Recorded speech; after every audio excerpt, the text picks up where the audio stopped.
Oferecimento Sebrae, especialista em pequenos negócios. Quer melhorar sua empresa ou tirar aquela ideia de negócio do papel? Conheça o Hub Sebrae e acesse nossos serviços de forma prática na palma da mão. Lá você encontra consultorias e cursos, orientação sobre crédito, pode agendar seu atendimento gratuitamente e ainda tem o canal do MEI. Hub Sebrae, do que mais você precisa?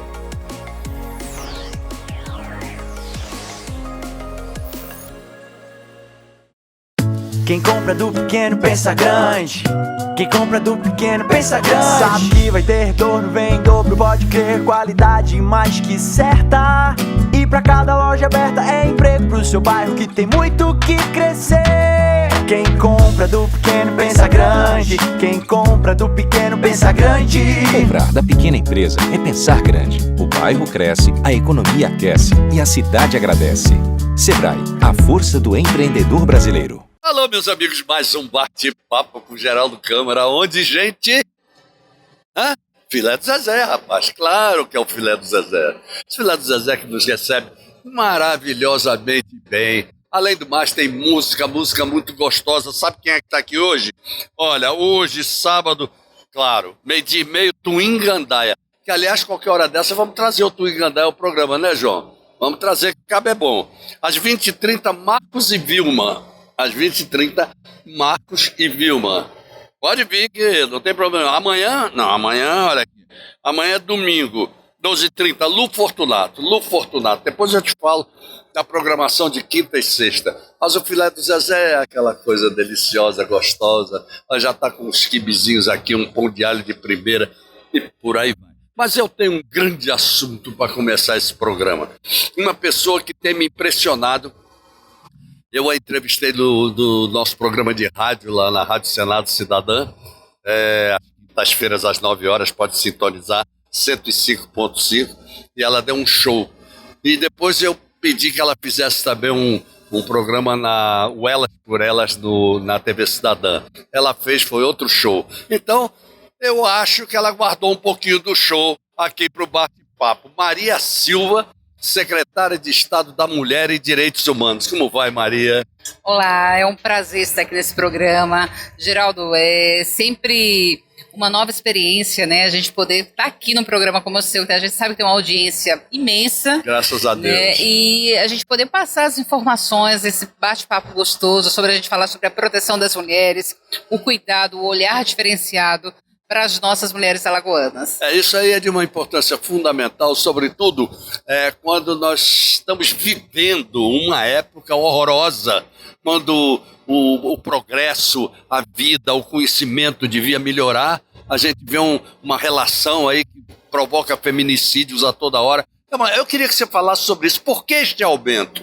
É um problema sociológico? O que é? Olha, realmente não tivemos um aumento aqui em Alagoas, né? Foram 33 feminicídios em 2022. Em pleno século XXI, uma situação dessa é complexa e não é um caso isolado. Isso não é só Brasil, isso é a nível mundial. Sem dúvida alguma, né? Sem dúvida alguma. E aí o que precisamos fazer? Políticas públicas. Então claro. A gente precisa ter esse olhar diferenciado, a gente precisa ter que os gestores entendam a situação grave, porque realmente é uma situação muito imprevisível, porque você está dentro de casa, o crime acontece dentro de casa com a pessoa que você mais confia, que é o seu marido, o seu companheiro, o seu namorado, e aí você, quando pensa que quando a polícia ela vai entrar no circuito, a coisa já aconteceu. Então, o que a gente faz? Qual que é a orientação? Às vezes as pessoas acham muito interessante, as mulheres romantizam a questão dos ciúmes. Mas ciúmes é uma coisa que é doentia e é onde a gente começa a ter que fazer não todas as tratativas. Dúvida, é verdade. Né? Então, assim, as pessoas, não, é porque ele gosta, então você vai parando muita coisa, deixando de fazer muita coisa por causa de uma pessoa. E as pessoas precisam entender que em qualquer relacionamento você tem vida anterior. Você tem amigos, você tem um ciclo de amizades, você tem família, porque tem muitos companheiros que atrapalham até o relacionamento com pai e mãe, que não querem visitas, que não querem isso. Então isso é um sinal que você tem que ligar o alerta. Peraí, ciúme excessivo é complicado, não ir para tal local, não fazer tal, não usar tal roupa, Isso é muito complicado. Então, você já tem que começar. Então, o primeiro grito, o primeiro empurrão, você já tem que fazer dúvida. A denúncia. Mas só que aí já chegou. É como você falou no princípio da conversa. Absolutamente imprevisível, não é, Maria? Então, veja bem, onde é que se situa mais o problema? É um problema sociológico, de um modo geral? É um problema em que a sociedade ela está cheia de problemas, está doente. A sociedade ela está doente. Ela está doente. Parece que a gente vive uma esquizofrenia coletiva. Isso. E essa situação da pandemia, ela colocou para fora muita situação. Você passava muito mais tempo dentro de casa com a pessoa, com o agressor. Então desencadeou muita situação. E o problema também requer na questão da saúde mental. Sem dúvida alguma. Porque isso você vai ver, a mulher ela tá ali preocupada, ela tá estressada, ela tá acuada, ela está com medo. É onde você vai desenvolvendo toda a situação da depressão. Perfeito. E tem casos que você consegue chegar ao suicídio, que a mulher ela não consegue ter vida, ela não consegue ter prazer em viver. Então isso é uma situação que já vai se passar para ser patológico. Então a gente precisa ter muito cuidado, né? A gente precisa ter esse olhar diferenciado para as mulheres, parar para poder escutar essas mulheres, né? Porque às vezes é um sinal de socorro. Às vezes a mulher ela quer sentar com uma pessoa, conversar, desabafar, e os amigos em si precisam dessa orientação. Olha, você precisa fazer essa denúncia, você precisa se cuidar, você precisa ir para uma terapia. E nós, graças a Deus, que aqui em Alagoas a gente está com direcionamento para essa situação. Nós somos o primeiro estado no país colocar o CEAM. O CEAM é o Centro Especializado de Atendimento à Mulher, que fica aqui na Jatiuca, e que nós começamos a cuidar dessas mulheres com uma equipe multidisciplinar. Então, era um advogado, um assistente social e um psicólogo.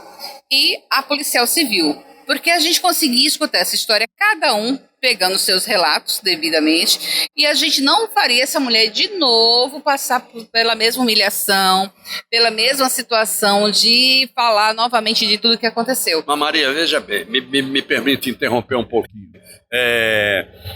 Existem determinados assuntos que, se a gente não cuidar pela base, nós vamos continuar remediando. Sim. Não é verdade? Verdade. Então, o feminicídio é um negócio que ninguém espera.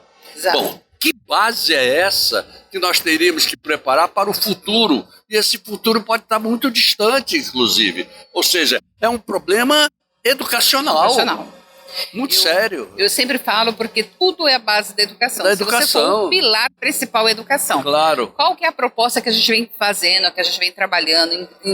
Nas próximas semanas vamos ter uma reunião com o secretário de Educação para a gente começar a preparar essas crianças, até as criancinhas, de uma maneira lúdica. Perfeito. Né?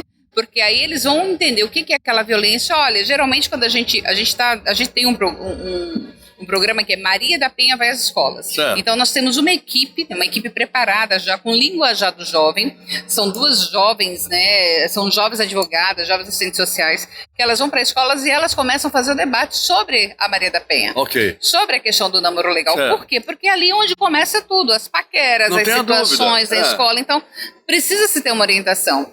E quando essas meninas acabam essa palestra, no final sempre tem, olha, eu sofri um abuso do meu pai, eu sofri o abuso do padrasto, aconteceu dessa maneira. Então, assim, aí o que a gente precisa ter? A estrutura na escola, que tenha uma psicóloga no final, para essa assistente social, junto com essa psicóloga, encaminhar essa criança, essa adolescente, para os devidos lugares. E a gente não pode não colocar isso adiante. Por quê? Porque senão a gente vai deixar uma pessoa adoecida, uma pessoa sem caminhos, sem orientação, porque às vezes não quer chegar na mãe, às vezes não quer chegar no padrasto, Exatamente. às vezes com medo, né? O que vai acontecer? Então essa questão do assédio, ela é muito forte, né? Então assim, as meninas, nós precisamos prepará-las desde cedo. Preparar os meninos, né, também, para ser os meninos muito bem preparados, Claro. para saber como tratar uma mulher, para saber a educação, porque tudo isso paira na educação. Você toca num assunto que para mim é incrível isso, porque eu acho o seguinte, o fator educação hoje, ele é tão violentamente necessário, eu faço questão de usar essa palavra, tão violentamente necessário, que foge de todos os padrões de educação que nós conhecemos. Sim. Ou seja, a gente precisa inserir dentro da escola, inclusive da escola primária, é a questão da educação financeira, a questão da educação política, a questão da educação sexual, racial, tudo tem que ser inserido no fator educacional desde cedo. Você acha isso? Exato, correto. Porque se você precisa preparar essa criança, ela para o mundo. Para o mundo. Você precisa colocar essa criança, ela precisa ter noção da educação financeira para poder se preparar. Porque às vezes você chega na fase adulta, você não sabe o que fazer com o seu salário, não sabe fazer a conta em si. Fica naquela velha dependência dos pais. Então, assim, e essa criança, ela precisa ter uma estruturação mesmo, né, da questão dos bullying, conhecer pra você ter noção, a gente discutir a pauta, né, a pauta racial, a estrutura racial, né, por que os preconceitos, como combater a situação dos LGBTs, o preconceito em cima do pessoal. Então, assim, a gente não pode dizer, não existe mais. Maria, existe, como vamos fazer? Maravilhoso. Posso mostrar? Sim, claro. Deixe ela quieta, assédio não. É isso aí, João? É isso? Olha aí, agora vamos mudar, olha aqui, ó. Vamos mudar, olha aqui que maravilha. Olha que maravilha. São campanhas. Então eu acho o seguinte, essas campanhas... Essa é a campanha do carnaval, né? Dos assédios. Elas precisam ser orientadas cada vez mais, mas você, por exemplo, você falou ainda há pouco que isso é muito comum hoje, o padrasto que assedia até o pai. Eu estava ouvindo hoje um relato horroroso disso, não é? Exato. Então, aquela menina lá na escola primária tem que começar a aprender a se defender, a saber que coisas dessa natureza podem acontecer. Ou será que não? Não, claro, e precisa, porque assim, quem é a referência? É o pai. Para mim, meu pai foi, eu digo assim, se 1000 vidas eu tiver, eu queria ter o pai que eu tive. Perfeito. Porque meu pai era um homem orientador. Olha, minha filha, as situações são essas. Lógico. Assim. Então você é a sua referência. Exatamente. A filha, a mulher, ela tem uma ligação muito forte com o pai. Você imagina o pai assediar a filha. Tem uma série muito interessante que é Bom Dia, Verônica. Tem as duas situações. Tem a primeira e já está na segunda fase. A segunda fase, o pai, ele abusa da filha e a filha não consegue entender que aquilo é um abuso. Que é um abuso. Que ela acha que é o carinho lógico, do pai. Ela é inocente. Né? E aí, quando ela vem entender que aquilo é assédio, que aquilo é estupro, tudo, então, assim, é uma reviravolta na série. Não então, tenha dúvida. Quando eu assisti essa série, porque, assim, o que tem disso, eu sou especialista para poder entender, ver o que a gente pode trazer para nós, eu falei, essa é a realidade. E é a realidade. Muitos casos exato. nas famílias em si. Por que você acha que a direita às vezes fica naquela, não, a educação sexual não pode ter a mordaça, não sei o quê. Por quê? Porque muitos, né, aliciam suas filhas. Maria, e o medo em si de fazer a denúncia, porque vai dar problema. Verdade. Maria, mudando um pouquinho sem mudar, que eu acho que está tudo dentro do mesmo tema, a sua secretaria é a Secretaria da Mulher, especificamente, e é dos Direitos Humanos. Exato. Bom, quais são as facetas dos direitos humanos que a sua secretaria envolve hoje? Olha, em questão dos direitos humanos, nós fazemos o atendimento ele em geral. Nós atendemos a questão do idoso, da violência contra o idoso, de todos os tipos de violências sexuais que às vezes chegam para a gente poder ter esse olhar para onde a gente vai guiar. Nós atendemos a todas as situações do campo, né, as violações dentro do campo, as violações dos sem-tetos, as violações dos quilombolas, dos indígenas, né, todos esses tipos de violações chegam para nós, a gente tem um atendimento específico, nós escutamos, fazemos essas oitivas, encaminhamos para onde precisa ser, se tem uma interferência maior que precisa ser feito, a gente vai na linha de frente e acompanhamos caso a caso. Muito bem, agora como é que isso chega até vocês? Olha, isso chega pra gente, às vezes as pessoas, como as pessoas já conhecem o trabalho em si, elas vão direto à secretaria, liga diretamente para mim, liga diretamente pro superintendente, os acessos, às vezes vai procurar algo no governo, o pessoal já indica diretamente para nós, e a gente tem um site, nós fazemos temos o site, temos o WhatsApp, então tudo isso... Qual é o site? Vamos dizer aqui. O site da gente é o CEMUD Mulheres e Direitos Humanos. CEMUD Mulheres e Direitos Humanos.com.br. Muito bem, agora vamos especificar um pouquinho mais. Por exemplo, a questão do idoso, seríssimo. as pessoas às vezes não levam em consideração. O que existe de idoso maltratado por aí, pelo amor de Deus? Exato. Me conta. Olha, inclusive foi feita uma parceria com a Segurança Pública, que eles fizeram um roteiro específico e conseguiram aprender várias dessas situações. Hoje a gente tem a Secretaria Específica dos Deficientes e Cidadania, que aí o idoso já deixa de compor a minha pasta para compor essa nova pasta, certo, né? Mas se chegar relatos de problemas seríssimos que ocasionem a questão dos direitos humanos, a gente vai ouvir esse idoso e vamos encaminhar para os locais devidos. Muito bem. E os outros, bom, aí você tem com você também os quilombolas, você tem a questão racial, tudo questões seríssimas hoje nesse estado e nesse país. Moradores de rua e por aí vai. Como é que isso tudo funciona na engrenagem em que o governo precisa dar assistência? Olha, por esse período, quando a gente fala nessa situação dos movimentos, os movimentos sociais, ele é primordial, ele é extremamente importante.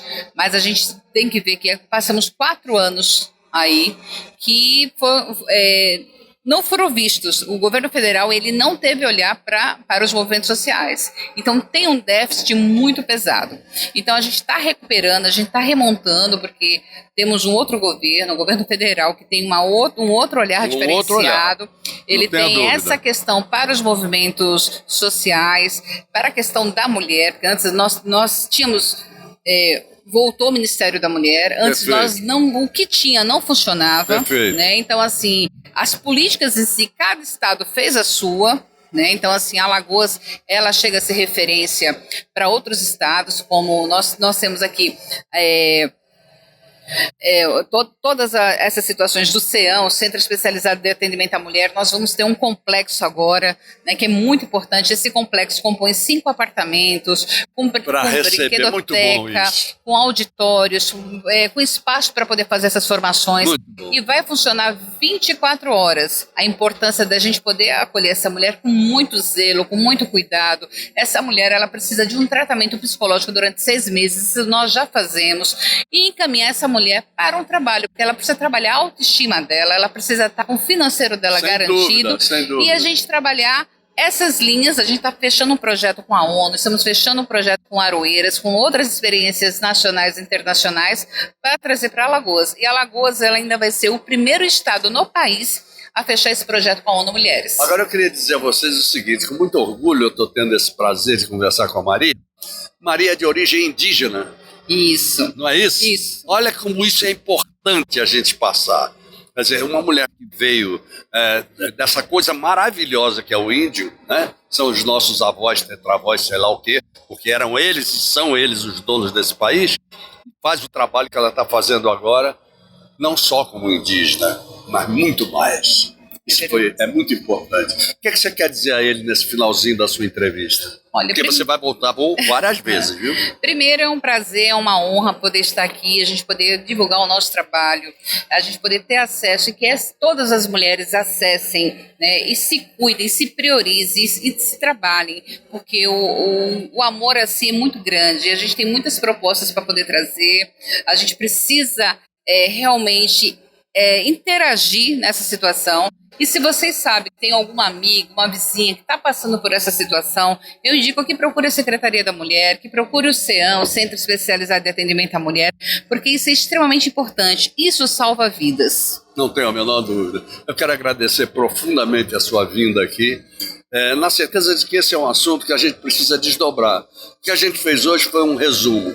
Né? Mostramos assim, em termos genéricos, o que faz a Secretaria e os pontos importantíssimos que ela atinge. A partir daí nós vamos desdobrar.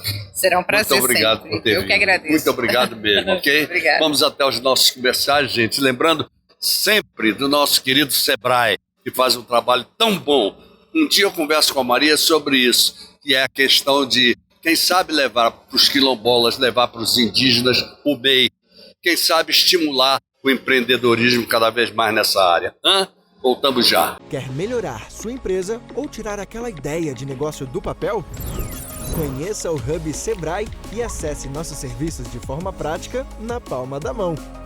Lá você encontra consultorias e cursos, orientação sobre crédito, pode agendar seu atendimento gratuitamente e ainda tem o canal do MEI.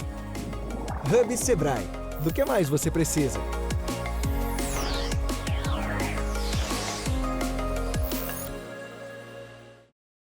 Quem compra do pequeno pensa grande. Quem compra do pequeno pensa grande. Sabe que vai ter retorno, vem em dobro, pode crer. Qualidade mais que certa.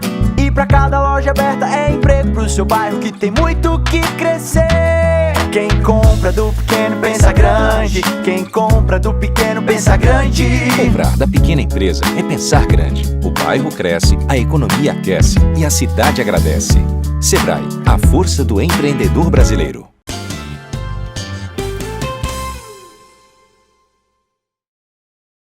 Muito bem, gente, voltamos ao nosso papo com o Geraldo Câmara de hoje e com um assunto bom. Saímos de um assunto maravilhoso, vamos para um outro também maravilhoso. Porque o que a gente quer?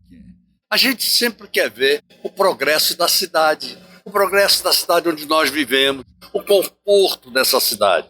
E sem dúvida alguma, e vamos tirar o chapéu, o prefeito JHC trabalha, o danado trabalha, ele tem umas ideias boas, ele toca os negócios para ele, não quer saber, ele vai em frente e está tocando. Mas é claro que por trás dele tem uma equipe vigorosa que dá essa sustentação, essa base para aquele trabalho. Uma das secretarias que dão essa base ao prefeito é a Seminfra, que é a Secretaria Municipal de Infraestrutura, cujo titular é o secretário Lívio Lima. E o secretário Lívio Lima vai contar essas novidades todas para nós hoje no bate-papo. Agora, Lívio, como vai? Prazer recebê-lo. O prazer é meu, obrigado pelo convite. Um papo, acho que descontraído, né? Com certeza. Pela mesa. Fica à vontade. Para mim é novidade, não tinha experimentado uma entrevista assim não. Mas obrigado pelo convite. Nada, é um prazer enorme. Eu já tive o prazer de entrevistá-lo lá na Rádio Cidadã e sei que você tem realmente muita coisa para contar. Vamos começar por isso que eu falei. É realmente o feitio do prefeito? O prefeito quer mudar a cara da cidade? Isso, ele quer mudar. Eu, na última entrevista, inclusive, falei que é muito gratificante trabalhar com o prefeito JHC, porque eu venho da iniciativa privada, eu não sou uma pessoa política, então eu prezo muito pela técnica. Exatamente. E ele tem essa visão, né? Ele não fica ele não se preocupa se a obra é eleitoreira, senão ele quer atender aos anseios da população. Então nós estamos com obras com tecnologia holandesa, nós estamos aqui a contenção da orla, nós temos as encostas, que também vêm tecnologias que a gente viu de outros bairros. Deixa eu interromper você, claro. Depois a gente vai tocando, porque eu achei ótimo quando você falou tecnologia holandesa. E eu vi rapidamente na televisão a questão da contenção da orla com aqueles, vou chamar de super paralelepípedos, não sei se eu falei certo. Eu queria que você explicasse ao nosso telespectador o que é isso. Tá. Alguns já até apelidaram aquilo de Lego, né? Que é aqueles brinquedos de encaixe, que lembra bem. E nós temos duas tecnologias holandesas, né? Uma que é essa que você está vendo ali, que foi em frente ao JTR, que são blocos de concreto. Cada bloco daqueles são 2.500 quilos. Que isso? Então tem todo um trabalho de guincho, de transporte, muito cuidadoso. Por isso que ele é demorado, apesar da obra estar com um cronograma bem adiantado, né? E ele consiste nessa tecnologia em frente ao JTR, na sobreposição, como se fosse muro mesmo. Sim, né? sim. E ele fica quase que na vertical para poder conter, dissipar a energia das ondas, não atingir o calçadão, e aí a gente ganha até uma área ali, né? Para a gente poder fazer a urbanização. O prefeito é uma pessoa que se preocupa muito com esses detalhes. Exatamente. Isso, e a gente está com os nossos arquitetos fazendo projeto ali para que aquele sirva de contemplação para o turista, para o próprio maceiense. Nós ganhamos essa área, né? Agora me conta uma coisa, aquelas pedras, 2,5 toneladas de cada uma, elas vão ficar expostas? Elas são expostas? Elas são expostas, assim, quando você está no calçadão, você não as vê, né? Sim. A gente vai contemplar ali E a gente usa aquela área, uma área de escapezinho para poder o turista ficar ali apreciando e tudo. Mas ela fica exposta justamente porque ela está ali para conter a onda. Para conter a onda. Para conter a onda. Se ela for coberta pela areia, por exemplo, ela não cumpre a sua finalidade. Exatamente. É isso? Inclusive, ela tem em média 2 metros de profundidade de fundação. Então, é uma obra bem gigantesca. É uma obra muito estudada, deu certo. Vamos embora entender. Olha que coisa boa, que coisa linda esse negócio. Né? A onda vem. Aquilo que está sendo feito tem 2 metros abaixo. E quanto acima? Isso varia de acordo com a necessidade. Mas ali está dando em média uns 3 metros. 3 metros. Como é que estava a redução da praia em função da vinda das ondas? Bom, estava caótico. Caótico. Né? A gente passava no calçadão e às vezes achava de repente uma cratera, porque a onda estava erodindo cada vez mais, não tinha nenhuma proteção e o solo que ali está, ele não é para estar de encontro com a água, porque ainda mais a água em movimento. Muito bem. Então a onda batia ali, criava energia, ia cada vez mais deteriorando e engolindo muito bem o calçadão. Já estava chegando na ciclovia e se a gente deixasse, hoje estaria na via, entendeu? Então nós tivemos muito transtorno, preocupação. A gente não poderia iniciar a obra sem o aval do IMA, do SPU, perfeito, enfim, dos órgãos competentes. Então demorou um pouco por conta disso, mas graças a Deus, assim, a gente deu muita... Fizemos uma força-tarefa muito grande e conseguimos iniciar a obra. Bom, vamos lá. Tecnologia holandesa, né? O que é que nós estamos pagando? Estamos pagando know-how? Não. Algum tipo de licenciamento? Não. Estamos utilizando essa tecnologia. Eu não sei a parte legal se ela é cobrada por um tempo, só sei que hoje não se cobra. Não se cobra. Não, a gente não está pagando. Não, possivelmente já seja internacionalizada. Pode ser. Às vezes, assim, por questões...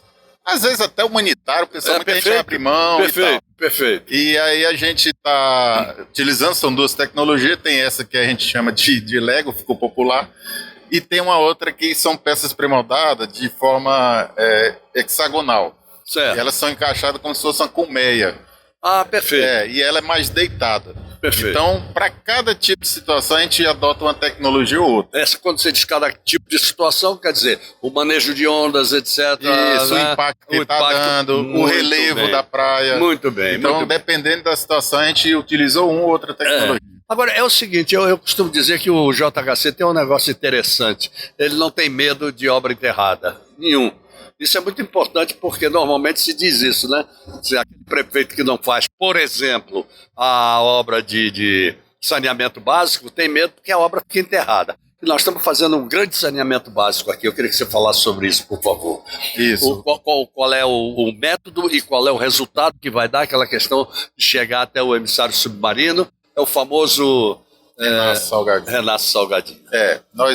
Uma obra de 76 milhões de reais, né? Que até já de dólares? Não, no caso aí é reais. A gente pega um prédio financiado em dólar, mas convertido dá em reais. E consiste na captação das águas, né? De 5 pontos, que é Pau d'Arco, Gulandim, Sapo, Águas Férreas e Vale do Reginaldo, que antes desembocava no canal do Salgadinho.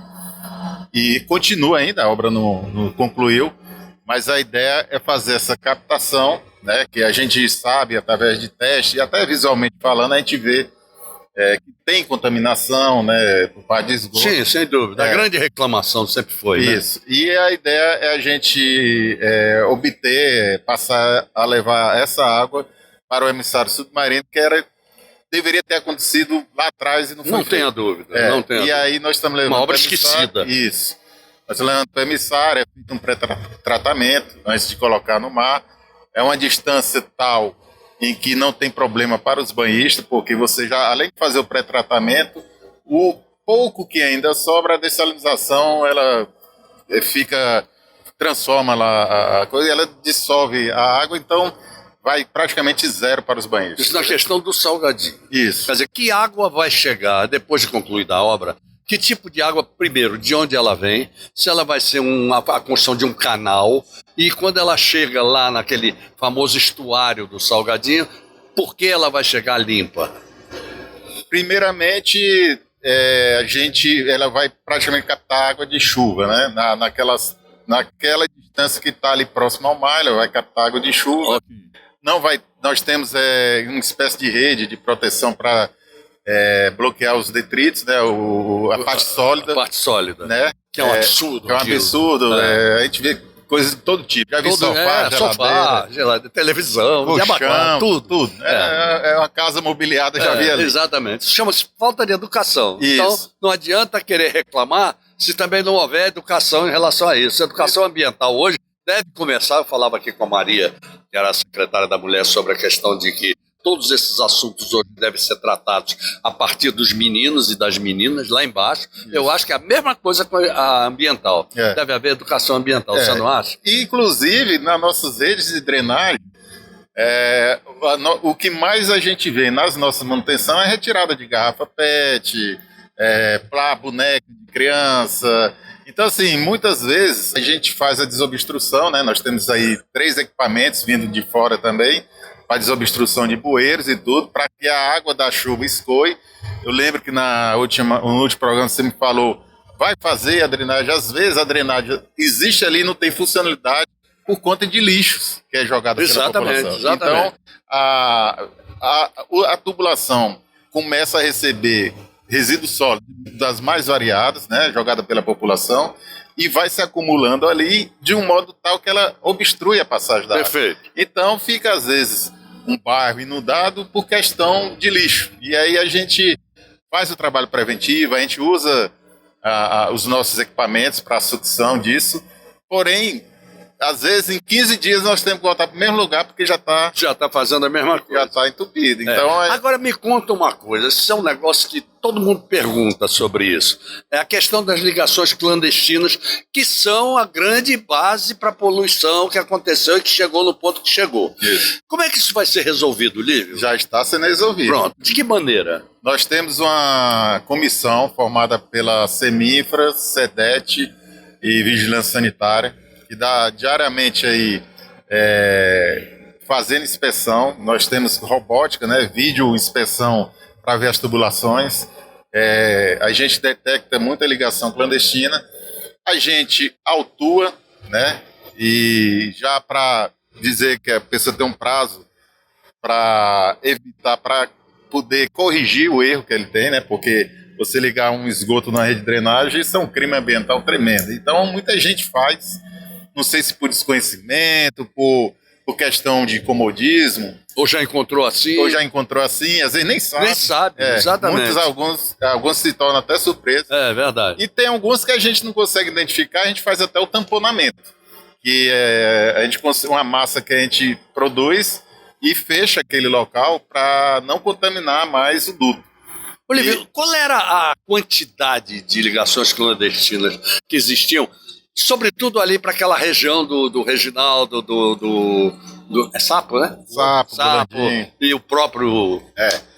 Olha, eu vou lhe ser sincero, para quantificar isso difícil. É difícil, porque que coisa aqui horrível. Mesmo na própria Jatiuca, que é o bairro que nós estamos, e que a gente iniciou, nós achamos assim uma quantidade absurda, inesperada, e que já está dando resultado. Se você olhar a língua suja do posto 7, hoje nós temos mais ou menos 80% da emissão de esgoto lá, por conta de descobrir ligações clandestinas. Então hoje a gente consegue controlar essa língua suja, a gente consegue, os outros 20% é bombeada, a gente está nesse processo. Isso é com a única equipe que nós temos que já conseguimos fazer isso. O problema é que são 11 línguas sujas, né? Então é muita coisa. Muita coisa. E a gente está já fazendo projetos aí para poder fazer com que não só a gente construa um novo projeto para poder acabar com essa língua suja, como em paralelo estamos discutindo o sistema que existe, mas está muito deteriorado. Nós pegamos aí painéis corroídos pela ferrugem, né? Nós estamos num local de maresia e bombas que nos passaram que não tem capacidade de bombeamento, então nós temos que trocar tudo isso. E isso está sendo estudado para o mais rápido possível a gente agir. Bom, é um projeto imenso, não é? Ele envolve quase que todos os bairros da Cidade Baixa. Isso. não é? Isso. Inclusive, um pouquinho mais além, indo até o Ipioca. Isso, até Ipioca. Bom, aí eu queria chegar, exatamente, aquela área ali onde estão sendo construídos muitos edifícios.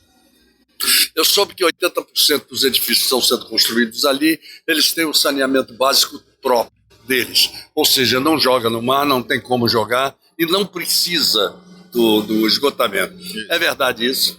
Como é que funciona? Eles antes de fazer o projeto, a parte de drenagem, que cabe a Semifra, é feita a avaliação. Quando eles, na saída do dreno deles, a gente pode ou não captar. Então, perfeito. É discutido o projeto. Na parte de esgoto, aí já faz parte, já é BRK, já é o Estado, né? A gente não entra nesse método. A gente fica só preocupado se não tem algum vazamento, se não contamina o lençol freático. É porque diz que eles estão fazendo, o que eles estão fazendo é uma espécie de mini tratamento do próprio edifício que retorna a água usada. Isso já é muito bom. Muito bom, excelente, né? E existe empresa especializada nisso, que capta esse esgoto e trata a água e faz. Eu não sei se são todos que estão fazendo, mas eu tenho conhecimento que boa parte já estão contratando esse tipo de serviço. Bom, agora veja bem, tudo isso que sai e que vai dentro desse projeto novo, que vai para o emissário submarino, vai passar aí para o emissário submarino, e o emissário submarino joga no mar. A quantos metros? Lá é mais ou menos 3 km que joga. 3 km. Agora, ao jogar, ele joga aquilo bruto ou algum tratamento antes? Não, tem um pré-tratamento, tem um pré-tratamento e ele é lançado de maneira difusa, não é aquela coisa concentrada. Perfeito. É uma coisa para se diluir no mar. A Secretaria de Infraestrutura, o tipo de obra dela é só desse tipo de infraestrutura mesmo, de saneamento básico e por aí vai? Infraestrutura, é a parte de pavimentação de vias. E pavimentação também. E drenagem, são os dois carros. Grande problema, por sinal, principalmente nos bairros periféricos, que é fazer a reconstrução dessas vias. Das vias. Não é? Questão da asfaltização, que não era nós temos um asfalto bem envelhecido, né? Muito. E perde as características físicas com o tempo. E nós temos asfalto aí que era para durar em média 10 anos, estão aí há 20, 30 anos. Então, aparece muito buraco, principalmente no período chuvoso, e a ideia agora é colocar um asfalto novo no lugar desse. Lívio, cometeram um erro muito grande, nós estamos no finalzinho, mas eu vou estender talvez mais um minutinho, não se preocupe. Nós temos um problema muito grande aí com essa questão de asfalto, principalmente nos bairros periféricos de Maceió, onde foi feito asfalto, mas não foi feita a parte de infraestrutura, não é? Exatamente saneamento. Não há escoamento das águas. Esse é um grave problema. É uma coisa que a gente está até pesquisando, porque, inclusive, o Estado andou asfaltando sem o nosso conhecimento. O Estado? O Estado. Então, a gente não faz nada sem projeto. Então, não é só chegar lá e colocar asfalto. Claro. Isso até nos dá problema. Então, é uma coisa que nós estamos investigando, já tem, né, indícios, passos de se ver, que ocorrer asfaltamento sem a nossa permissão, que não pode acontecer. Agora, que coisa estranha, o Estado entrou na área de vocês. O senhor me falou sobre a obra eleitoreira, né? Eu não quero estar aqui, mas pelo período dá para desconfiar aí. É um problema, né, Lívio? O que você gostaria de acrescentar aos nossos telespectadores sobre esse trabalho magnífico? Agradecer a oportunidade que o senhor está me dando. O senhor está no céu olhando para a gente, viu? Você, ainda mais no ambiente descontraído assim. Pois é. Agradecer, né, e dizer que a Semifra está empenhando demais, a gente sabe das dificuldades, mas hoje nós temos um conhecimento, a Semifra está mais madura, ela sabe muito dos conhecimentos do problema da cidade, onde é que está tendo mais reclamação, Perfeito. porque a gente tem todo um catálogo de dados, um mapeamento, muito bom. E estamos trabalhando em cima disso. Muito bom. Difícil, mas o prefeito JHC fala, olha, vamos atacar onde é que tem mais demanda, mais problemas. Muito bom, Lívio. Para atender os anseios da população. Muito bom. Agradeço profundamente a sua vinda ao bate-papo e se prepare para receber mais cartas de convites. Não, pode, estamos tranquilos. Muito obrigado. A gente agradece porque é uma oportunidade de explicar à população. Não, a gente vai mostrando a evolução do que acontece. Exatamente. Tá, tem muita coisa por vir. Tenho certeza absoluta. Muito obrigado, Lívio. Obrigado mesmo. Bom, gente, nós vamos até os nossos comerciais, mas antes eu quero lembrar você que nós estamos onde? No Filé do Zezé, e que hoje, às 12h30, você tem aqui o Twin Gandaia na música. Um show do Twin Gandaia. E à noite, às 20h30, Marcos e Vilma. Hoje. Agora, Quinta e sexta-feira também tem programação musical, que é, na quinta-feira, Márcia Fernanda, na sexta-feira, Juscelio Souza, ok? Agora, detalhe importante, durante o carnaval, o Filé do Zezé vai estar aberto normalmente, ok? Venham para cá. Agora vamos ver os comerciais do nosso querido Sebrae. Voltamos. Quer melhorar sua empresa ou tirar aquela ideia de negócio do papel? Conheça o Hub Sebrae e acesse nossos serviços de forma prática na palma da mão. Lá você encontra consultorias e cursos, orientação sobre crédito, pode agendar seu atendimento gratuitamente e ainda tem o canal do MEI. Hub Sebrae. Do que mais você precisa?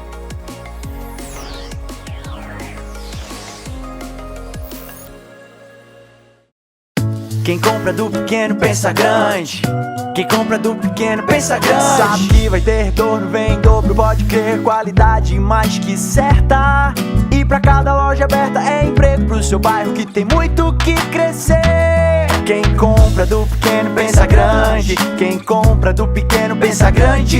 Comprar da pequena empresa é pensar grande. O bairro cresce, a economia aquece e a cidade agradece. Sebrae, a força do empreendedor brasileiro.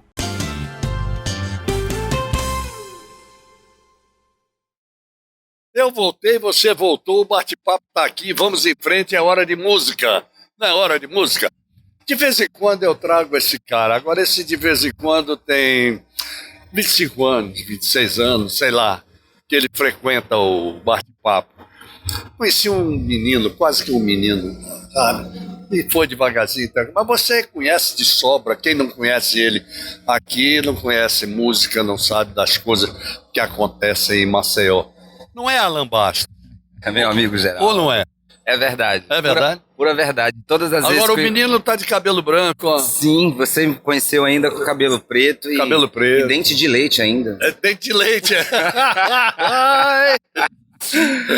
Agora já dentes originais aí, então vamos embora. E eu tenho uma honra imensa, assim. Todas as vezes que eu tenho um chamado, eu chamo de um chamado mesmo aqui para o bate-papo.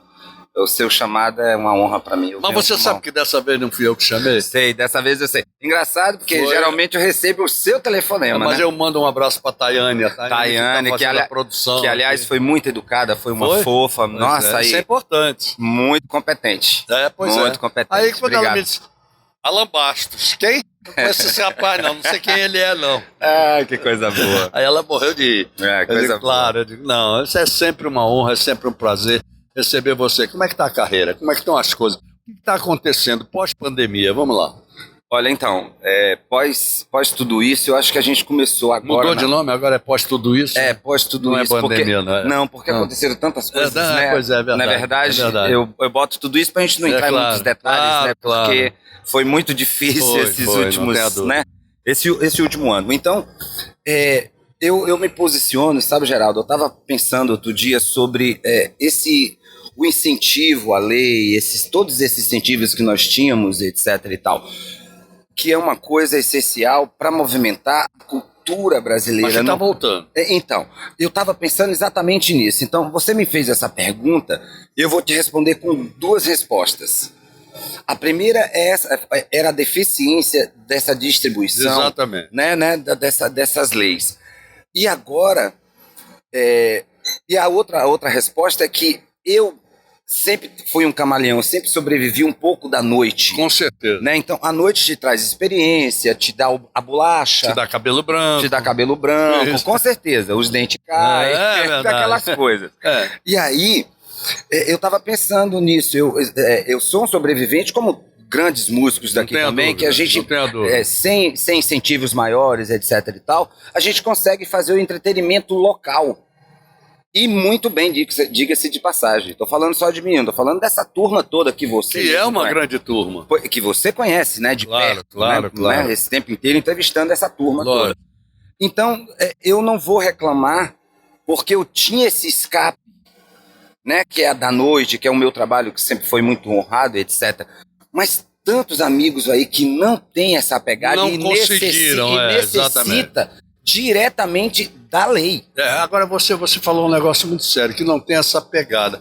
Tem gente que é espetacular, é um grande artista, mas não é comercial. Não. Ele não sabe fazer o lado comercial da coisa. Ele não tem... Eu não gosto da parte comercial. Eu não gosto. Pois é.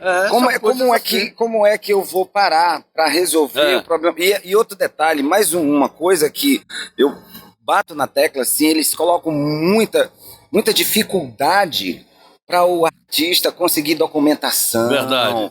É tão simples o seu CPF ser concluído dentro de um projeto e você mostrar, você tem uma carreira. Lógico. Mostrou que você tem uma carreira. Acabou. Devia Agora, ser eles assim. pedem tanta documentação que até me pedem documento de quem eu fui na outra vida. Então, fica difícil. Você deu? Rapaz, eu não consegui achar. Até na minha encarnação passada. Então, isso dificulta muito a gente aqui. É verdade. Agora, quando você tem shows maiores, ele já tem um trâmite muito mais rápido. Isso me deixa muito chateado. Então, tipo assim, o show de fulano é a semana que vem. Não tô criticando. Isso é um comentário. Tem que ter shows mesmo, de fulano de tal, que venha de fora e tal. Mas assim... Mas tem que valorizar o da terra. Daqui, você sabe disso. Para eu poder abrir o show desse cara, é um protocolo terrível. Claro. Então, primeiro, tinha que ser um pouco assistido a nossa cultura. Então, me conta uma coisa. Como é que está... Porque me parece que está havendo uma movimentação gostosa, diferente aí, em relação aos editais, não só da FEMAC, em termos de município, como da Secretaria de Cultura em termos de Estado. Sim. Me diga como é que... Olha, então... Na verdade, na realidade. Não, verdade. Todas as vezes que eu falo com você, a gente comenta um pouco dessa... Eu falo exatamente o que eu colho. Perfeito. Não tô transmitindo o que eu vi. É o que eu colhi de fato. Perfeito, né? perfeito. Então, tipo assim, nesse primeiro momento, tô achando a movimentação muito positiva. Muito positiva, eu também. Bom, eu queria ouvir esse seu testemunho, porque eu também estou achando. Que bom que a gente está na mesma sintonia em relação ao conhecimento dessa movimentação. Estou achando muito positivo. Só um parênteses, recado para a Tayane, eu estou querendo trazer aqui o Hugo Lira, viu? Da FEMAC. Que é pra gente, até porque ele é filho de artista. Filho do Dida Lira. Pois é, o Hugo conhece todos nós. Tudo, então, exatamente. Eu acho que uma entrevista com ele seria bem bacana para esclarecer algumas coisas. Ele já fez comigo lá na rádio. Boa. E aí, assim, esse primeiro momento me deixa muito esperançoso. Perfeito. Porque eu acho que está começando a abrir o leque para todos os segmentos. Não tenha dúvida. Todos os segmentos estão sendo assistidos, inclusive esses últimos shows que eu tenho assistido na cidade, com coisas mais culturais em relação ao afro, em relação aos mestres, né, aos folquedos, etc. e tal. Então, isso faz com que movimente não só o lado, né, da artístico da cidade, como movimenta dinheiro, como movimenta, né, nossa vida, e nos leva a estar em evidência para poder fazer projetos maiores, porque ninguém consegue fazer um projeto grande, porque não tem incentivo. Exatamente, mas é isso que precisa chegar a esse ponto. Eu continuo sempre dando como exemplo a Bahia. Existe uma união. A Bahia existe uma união, e uma união que tem força, que vai lá e põe. A gente precisa criar essa força. Eu digo isso aqui há 26 anos. Olha, eu quero te dizer que eu vivo lá fora, na noite, e essa força, ela tem acontecido. Ela tem acontecido. Que bom. Juro a você. Que bom. O que você me disse agora é união via artistas, não é isso? É, exatamente. Pronto. Então, eu entendi perfeitamente a sua pergunta. E assim, eu que acompanho há muitos anos, você me acompanha, então eu tenho sentido de verdade e que os próprios artistas, tanto os antigos como os mais novos, como os que estão chegando, estão um pouco mais unidos, se entendendo um pouco mais em relação à busca de projetos. Porque só vai acontecer assim. Se a gente se unir. Ninguém vai voar sozinho. Eu falo da Bahia, mas eu dou um outro exemplo que eu vivi.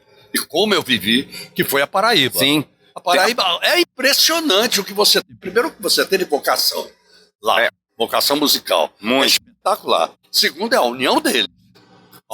Sem dúvida. Eu nunca tive um problema para trazer um cantor pro meu programa. Mas a gente tem isso, a gente tem isso, se você me permite, a gente tem isso em Salvador, a gente tem isso na Paraíba, a gente tem isso no Recife. O Recife caiu um pouquinho, mas ainda continua. Mas a gente não tem essa mesma força aqui em Alagoas. Não tem, né? Não tem. Mas quero te dizer que ela está acontecendo. Mas sabe por que não tem? Você não tá mostrando sua música, pô. Vamos fazer a música, senão não tem condições. Qual é agora? Então, eu vou tocar uma canção chamada Como um Vulcão, que tá no álbum lá, o filme. Todo mundo pode acessar o Spotify e colocar Alan Bastos com 2 L's e escutar. O nome é Como um Vulcão. E o nome do álbum é O Filme. Não faça economia de L, Alan Bastos com 2 L. Vamos lá, gente. Vamos lá, querido Alan.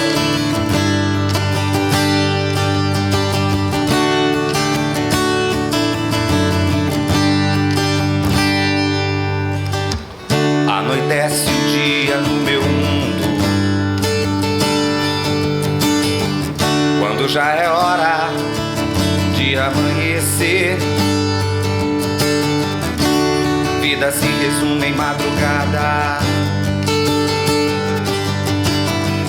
sol não tem sentido de aparecer. Pelo menos agora.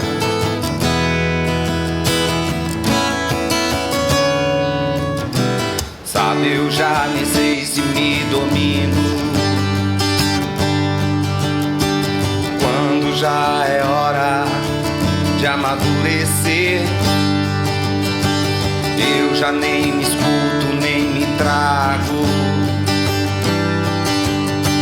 Sou completamente livre pra aprender. Minha dor foi embora.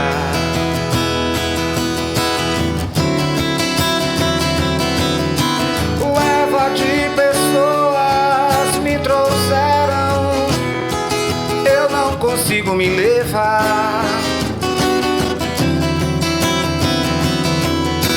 Legião de bocas me disseram, eu não consigo me falar. Descrente de mim, meu doce desamor.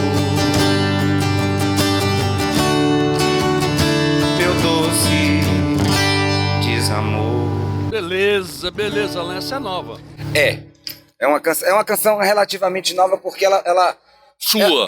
Ela era velha e ficou nova porque a gente fez uma reformulação. Uma reformulação. Porque ela me lembra alguma coisa que você já cantou. Já, ela tinha uma outra pegada. Não, eu nem lembro como ela era. Me diga uma coisa, só uma curiosidade, porque em termos de criação de música, número não é importante. Mas quantas canções mais ou menos você já compôs?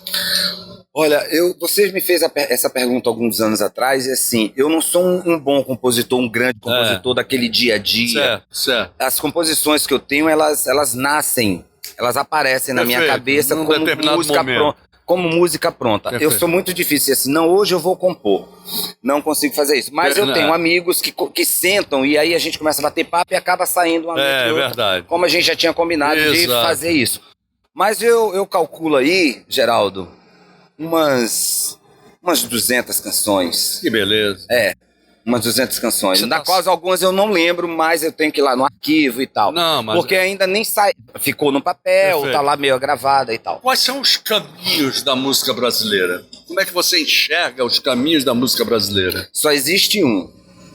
É a gente tratar as nossas crianças como foram tratadas antigamente, ouvindo música boa. Não, tudo bem, agora você falou, ouvindo música boa. Mas nós estamos lotados de música ruim também. Então, mas aí... muito. E aí o que acontece? É o que eu disse, a gente precisa fazer com que essas músicas cheguem nessas crianças, porque o que está chegando nelas não faz sentido algum. Mas não faz sentido para nós adultos? Imagine para o futuro. Isso. Então, assim, eu acho que a mídia está estragando um futuro cultural, musical, artístico, moderno, porque hoje em dia todo mundo muito moderno para compor. Tem muitos compositores, inclusive alagoanos que eu conheço, que são feras, mas a letra dele não consegue chegar. Nem a letra, nem a música. Nem a música não consegue chegar ali. Então. Exatamente. Aí diz assim, não, mas você é velho, tá, tudo bem, eu sou velho, mas tenho um bom rosto. Não, pois é. Mas eu não acredito que essa produção não esteja sendo feita. Olha, aquele cara tá dizendo que você só tem 3 minutos. Pode um negócio desse? É seu amigo. Acabou agora. Esse cara é seu amigo? Ele tá limando as minhas entrevistas aqui. Olha, tem certeza. Esse cara é seu amigo, rapaz. Bom, eu gosto muito do João, mas assim, do jeito que tá tirando o nosso papo aqui... 3 minutos? Então só 3 não dá tempo de fazer nada, vamos embora. Vamos lá. Vamos fazer mais um aqui? Meu Deus. Vamos fazer mais um aqui. Fazer uma canção chamada Dias de Sol. Vamos lá.